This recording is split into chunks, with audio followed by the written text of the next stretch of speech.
लोक आपल्याला हसतेली पत्र विकायचं आपलं लमानाला गावात द्यायचं नाही तर म्हणलं मग 200 रुपये कमी पडलं म्हणून पत्र विकलं लमानाला निघून तांड्यावर. घराचं पत्र विकून शेत घेतलं का?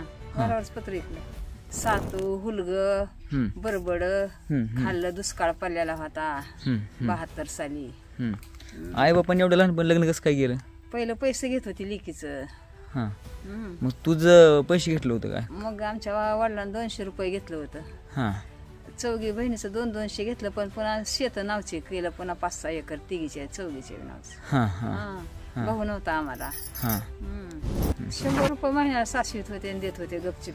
त्याला बाप बी देत नव्हता आणि भाऊ बी देत नव्हता पैसे. देत नव्हता?